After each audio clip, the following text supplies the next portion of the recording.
Hi everyone, this is Elias Martin of CollectingJapanesePrints.com. Welcome to Woodblock Wednesday, where every Wednesday we get together and discuss Japanese prints, paintings, history, and culture. I want to thank all of you for joining me again, and I want to build on last week's conversation.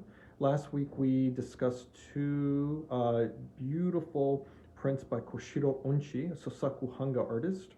And the prints were of two poppies that were extraordinary for that artist. So if you haven't seen that video, I encourage you to have a look. They're very rare representational pieces for an artist that is most known for his abstraction. And today we're going to be talking about florals some more. It's still June. And I've been promising to show more florals in the month of June. And June is a month that brings irises, particularly in Japan. They're in bloom. A little earlier in the month, actually. But nonetheless, today we'll discuss probably the most famous Japanese print that has irises. But it's not just a floral. It's actually a portrait of a girl among irises, and it's done by Okiie Hashimoto. He's a Sosaku Hanga artist like Onchi, and he worked, he was working as early as the 40s. This particular print is an early work from the 50s, and it represents his more mature style. The artist is known to have produced mostly prints of gardens or architecture, such as. Sorry about that. My phone was acting up. Okiie Hashimoto was known to produce a lot of prints of gardens, rock gardens, and also castles. But he did dabble in portraiture. He did several actually, and this is probably his most famous design. And what I've included is a rare variant in this conversation. So, without further ado, let's go to the table and have a look. So the first work I'll discuss, and these prints are horizontal in format, and my phone is oriented in the vertical format, and I apologize for that, but it's easier for me to work with the phone if it's in vertical form. And so this is a print by Okiie Hashimoto. It's known by the title Iris and Girl, or Woman in Iris. You see a lot of variations in terms of the title. It was done in 1952, and it depicts exactly the title, a woman with this really interesting blouse that sort of echoes the line work in the background. A woman or girl sitting in a field of irises, and there's these beautiful blue irises that surround her. And the background is also kind of a riot of these lines that are basically the grasses that are within the irises, but they're also the iris stems. So it's not really clear. The artist doesn't make it clear what goes to what. So is it a plant? Is it part of the flower? And that's kind of sort of his point.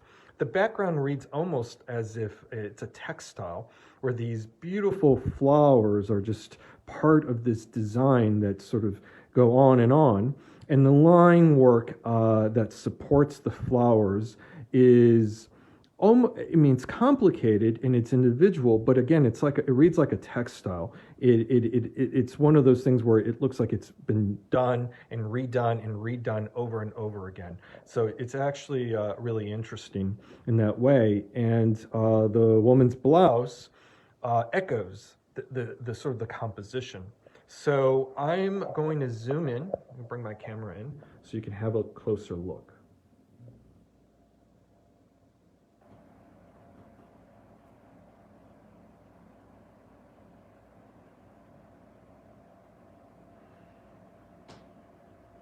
I mean, it's really mesmerizing when you look at it. This line work really brings the eye in, and you just keep looking at different aspects of this design. It's one of Hashimoto's most famous works for a reason. It's a really wonderful celebration of texture and pattern in this design. And what I find really interesting is that this may not be the earliest version. The artist most likely was experimenting with other colors, and I actually happen to have a rare variant. To my knowledge, this is a unique variant. I've never come across another one in this coloration, and this is not just a woodblock print. What's fascinating is that the color here, which is kind of a orangey red color, is applied onto the print with a stencil. So for those of you who like Yoshitoshi Mori or even Sadao Watanabe, same technique. The artist cut out a stencil and printed the orangey red color, and I believe he printed it over the blue. So I think he printed this version, and he added this orangey color just to kind of see how it would look. It's fascinating, and I've never seen this comparison anywhere. And so, I'm trying to back up so you could kind of see both works. But they're exactly the same size because it was made with the same wood blocks. They're printed very similarly, the same colors of the background with those grays that are there, very similar. But the orangey red is the only thing that's different. And if I could get my iPad to open up, I have an image to share with all of you. This looks like an original drawing. It's sort of a sketch that the artist produced, and I believe the sketch predates the production of the print. And this is when the artist was trying to figure out how to best create a design with the coloration. And so, you could see the artist here at work and what he wanted to do. And Hashimoto, in this sketch, added some orange to the blouse. And we see here there's orange in the flowers as well as blue. So he pictured sort of a combination of both colors playing out. And this is, by the way, this color is very close to this color. So I know that these two are very closely related. Now, it's interesting to note that he had both blue and then this reddish orangey color. I actually think the drawing isn't as powerful as either of these designs. So I think there was a really striking, visually, arresting version where he thought, well, I'm just going to do it in one color. So there's this version in one color, and of course the version that we are familiar with in one color. And I think what he did was a wise choice. I think the background and the design is really striking when it's in some ways kind of unified with the one color. Having both colors in one design, I think, would be almost too busy. I mean, the design's already very busy, but it works because it's doing similar things throughout the composition. But the two colors in one design, I think, would be a little bit too much.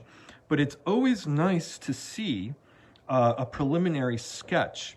And in this case, the Honolulu Academy of Arts has this sketch, and they have a great collection of Sosaku Hanga, partly because Oliver Statler was involved along with Michener. And Michener, I believe, donated his entire collection of Sosaku Hanga.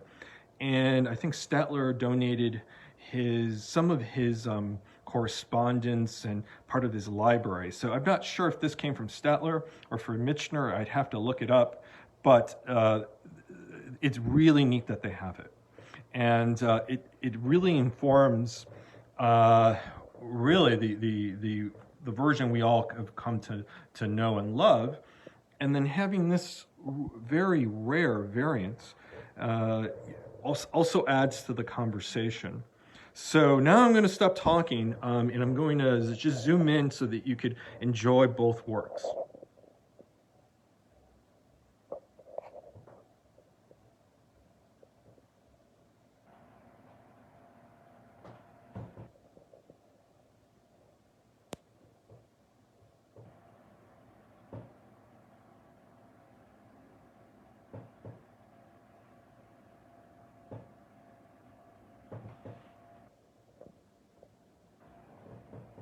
Yeah, before I move over to the other one, I want to point out some things for connoisseurs. The earliest impressions of this design, I've noticed, have the title with a printing. There's an ink that was printed onto the characters here in the title, whereas here the title is embossed but not printed. There are later versions of this design that much later. I mean, later by meaning he was printing this design in the 60s and 70s.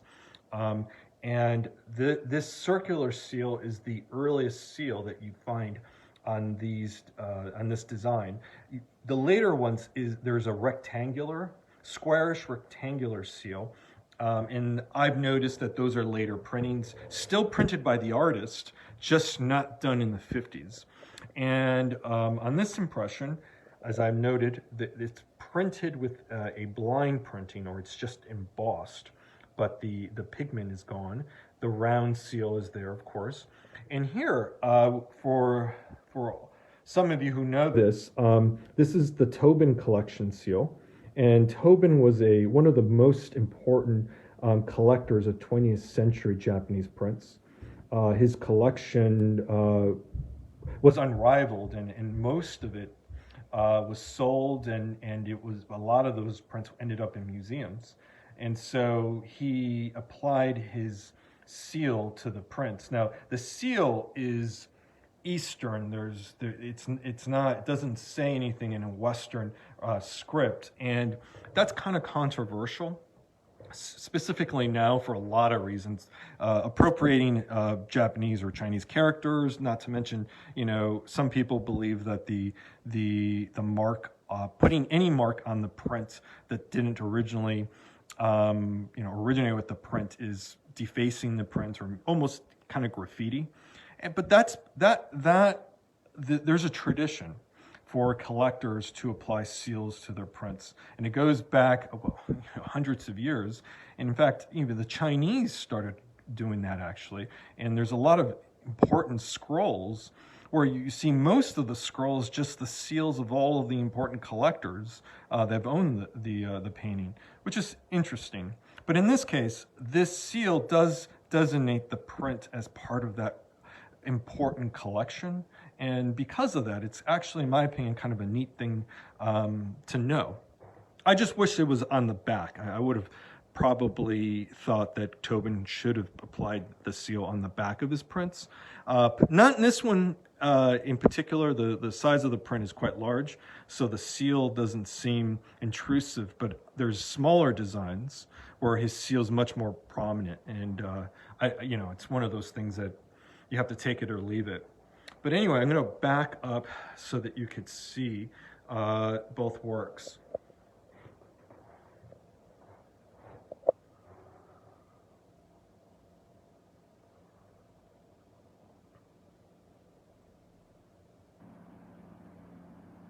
And again, this impression of the iris scroll, or grow it with irises, is done entirely as a woodblock print.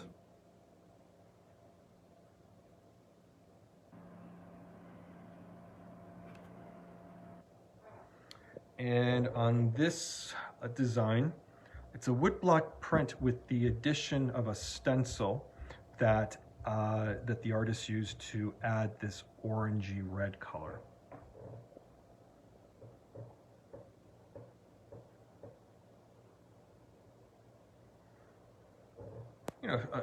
Another note about this is the artist, Okiie Hashimoto, and I encourage all of you to look him up if you're not familiar with him. he's most known for Zen garden designs or castles that are, really architectural, and there's a lot of serious line work in those designs. And, it's surprising to know that this is one of his most famous prints, but I see elements of those compositions in this design, or in this design. The line work here is so graphically arresting, but also important to the design, that it echoes the line work in his castles, and also in the gardens, the Zen gardens, where the lines suggest the sand lines in the garden.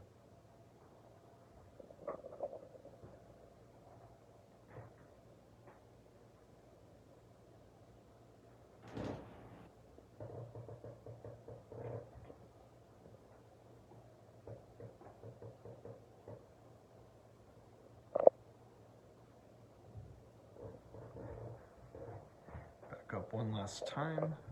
You can see the prints. They're actually kind of large. You can tell how large they are if I zoom out a little bit.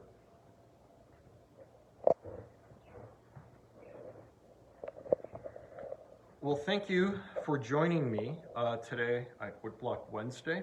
We examined one design by Okiie Hashimoto in two different states, in early variants, which may be unique with a different coloration. So for those of you who are familiar with the artist and the design, I hope that this unique coloration was a surprise.